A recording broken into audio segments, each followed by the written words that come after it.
राधे राधे सखियों। सखी अपर्णा में आपका स्वागत है। गीता ज्ञान का विषय है, क्या सब कुछ पहले से लिखा हुआ है? प्रारब्ध और कर्म का रहस्य। क्या आपने कभी सोचा है, मेरी जिंदगी में जो कुछ हो रहा है, क्या वह सब पहले से लिखा हुआ है?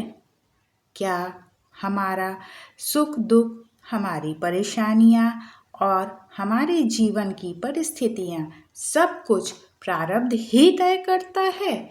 अगर ऐसा है तो फिर हमारे कर्मों का क्या महत्व है? यही बात आज गीता के दृष्टिकोण से समझेंगे। प्रारब्ध का अर्थ क्या है? सबसे पहले समझते हैं कि प्रारब्ध आखिर है क्या।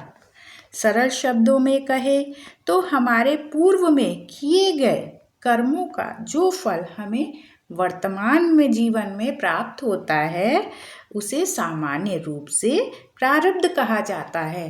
अर्थात हमारे जीवन में कुछ परिस्थितियां ऐसी भी आती हैं जिन्हें हम तुरंत अपनी इच्छा से नहीं बदल सकते, लेकिन इसका अर्थ यह बिल्कुल नहीं है कि अब हमारे हाथ में कुछ नहीं है। गीता का एक महत्वपूर्ण संदेश, श्री कृष्ण ने अर्जुन को कर्म करने का मार्ग बताया। उन्होंने यह नहीं कहा कि सब कुछ पहले से तय है, इसलिए कुछ मत करो, बल्कि गीता हमें अपने कर्तव्य और कर्म पर ध्यान देने की प्रेरणा देती है। यही अंतर समझना बहुत ज़रूरी है। प्रारब्ध हमारे सामने परिस्थिति ला सकता है, लेकिन उस परिस्थिति में हमें क्या कर्म करना है, यह हमारे हाथ में है।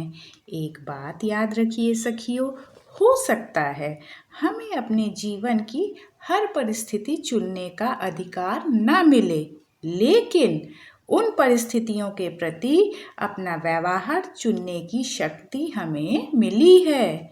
किसी ने आपको दुख दिया, आप बदले में घृणा चुनेंगे या क्षमा? मुश्किल परिस्थिति आई, आप हार मानोगे या फिर से प्रयास करोगे?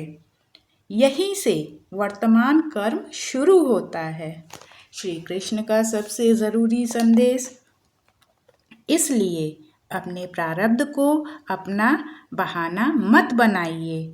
अगर जीवन में कठिनाई है तो यह मत सोचिए, मेरे भाग्य में यही लिखा है, मैं कुछ नहीं कर सकता, बल्कि ये सोचिए, जो मेरे सामने आया है मैं बदल ना पाऊँ तो भी उसके प्रति अपने कर्म और अपना दृष्टिकोण जरूर बदल सकता हूँ, क्योंकि प्रारब्ध हमें परिस्थिति दे सकता है, लेकिन पुरुषार्थ हमें उस परिस्थिति से आगे बढ़ने की शक्ति देता है।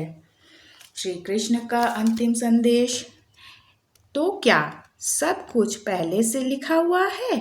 शायद जीवन में कुछ परिणाम हमारे पूर्व कर्मों से जुड़े हों, लेकिन हमारा वर्तमान कर्म भी उतना ही महत्वपूर्ण है। इसलिए भाग्य के भरोसे बैठना नहीं है। जो मिला है उसे स्वीकार करना है, जो करना है उसे पूरी निष्ठा से करना है और आने वाले फल की चिंता भगवान पर छोड़ देनी है। यही कर्म का मार्ग है और शायद गीता हमें यही सिखाती है। जीवन की हर परिस्थिति हमारे हाथ में नहीं है, लेकिन उस परिस्थिति में हमारा कर्म हमारे हाथ में है। राधे राधे। अगर यह गीता ज्ञान आपको अच्छा लगा हो तो इसे अपने परिवार और मित्रों के साथ अवश्य साझा करें। कमेंट में राधे राधे ज़रूर लिखें। मेरे चैनल को लाइक शेयर फॉलो करना ना भूलें।